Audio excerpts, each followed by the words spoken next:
இங்க 2 ஸ்டூடெண்ட்ஸ் இருக்காங்க. ஒருத்தர் டைப் ஏ, இன்னொருத்தர் டைப் பி. டைப் ஏ அதிகமான நேரம் படிச்சு எக்ஸாம்ல கம்மியான மார்க்ஸ் தான் வாங்குவாரு. ஆனா டைப் பி கம்மியான நேரத்துல படிச்சு அதிகமான மார்க்ஸ் வாங்குறாரு. அது எப்படி? நீங்களும் இந்த 6 டெக்னிக்ஸை ஃபாலோ பண்றது மூலியமா இந்த மார்க்ஸ்ல இருந்து இந்த மார்க்ஸ் வரைக்கும் வாங்கலாம். வீடியோவை ஸ்டார்ட் பண்றதுக்கு முன்னாடி என்னோட சப்ஸ்கிரைப் பண்ணிக்கோங்க. Understanding is a key.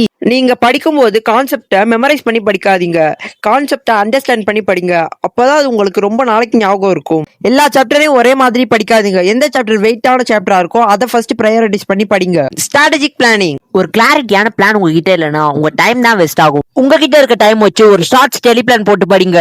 உங்களால கான்சென்ட்ரேட் பண்ணி படிக்க முடியலனா இந்த 25 மினிட்ஸ் ரூலை ஃபாலோ பண்ணுங்க. 25 மினிட்ஸ் ஃபுல் ஃபோக்கஸ் பண்ணி படிங்க. 5 மினிட்ஸ் ஷார்ட் பிரேக் எடுத்துக்கோங்க. இதை 3 to 4 டைம்ஸ் ரிப்பீட்டடா பண்ணுங்க. இந்த மாதிரி பண்றதுனால உங்க கான்சென்ட்ரேஷன் லெவல் ஹையா இருக்கும். Effective technique. நீங்க படிக்கிறத புக்ல இருக்க மாதிரியே படிக்காம உங்க ஓன் வேர்ட்ஸ்ல சிம்பிளா ஷார்ட் நோட்ஸ் மேக் பண்ணி படிங்க. இந்த மாதிரி படிச்சா உங்களால ஈஸியா அண்டர்ஸ்டாண்ட் பண்ணிக்க முடியும். நீங்க படிச்ச டாபிக்க mind map or flow charts எல்லாம் போட்டு வச்சுக்கிட்டீங்கன்னா அது உங்களுக்கு எக்ஸாம் டைம்ல ரிவைஸ் பண்ண ரொம்ப ஈஸியா இருக்கும். லாஸ்ட் இயர் கொஸ்டின் பேப்பர் எடுத்து பிராக்டிஸ் பண்ணுங்க. இந்த மாதிரி பண்ணீங்கன்னா கொஸ்டின் பேட்டர்னை தெரிஞ்சுப்பீங்க, டைம் மேனேஜ்மெண்ட் பண்ணவும் கத்துப்பீங்க.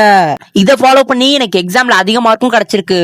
Physical and mental wellbeing. நீங்க படிக்கிற இடம் இந்த மாதிரி மெஸ்ஸியா இருந்துச்சுன்னா உங்களால ஃபோக்கஸ் பண்ணி படிக்க முடியாது. அப்படியும் படிக்க ஆரம்பிச்சிட்டீங்கன்னா உங்களுக்கு டிஸ்ட்ராக்ஷனும் அதிகமா இருக்கும். அதனால நீங்க படிக்கிற இடத்த காமன் கிளீனா இருக்க மாதிரி பாத்துக்கோங்க.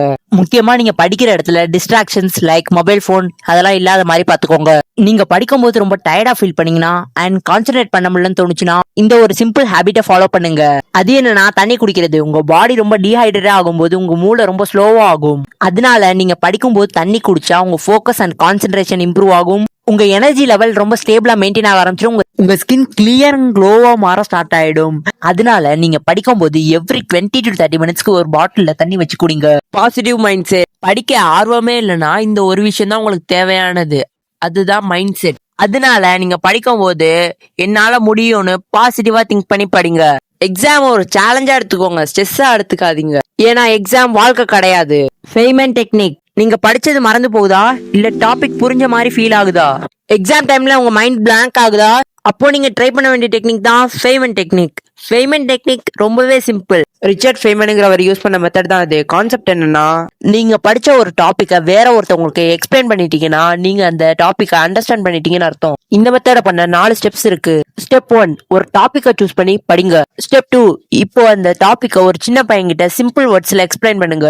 ஸ்டெப் 3, நீங்க எக்ஸ்பிளைன் பண்ணும்போது எங்க ஸ்டக் ஆகுதோ எங்க வேர்ட்ஸ் வரலையோ அதான் உங்க வீக் ஏரியா. ஸ்டெப் 4, உங்க டவுட்டை கிளியர் பண்ணி அகைன் எக்ஸ்பிளைன் பண்ணுங்க. இந்த ப்ராசஸை ரிப்பீட் பண்ணுங்க. இந்த டெக்னிக்கை ஃபாலோ பண்ணீங்கன்னா ஜஸ்ட் மெமரைஸ் மட்டும் பண்ணாம ரியல் அண்டர்ஸ்டாண்ட் பண்ணுவீங்க.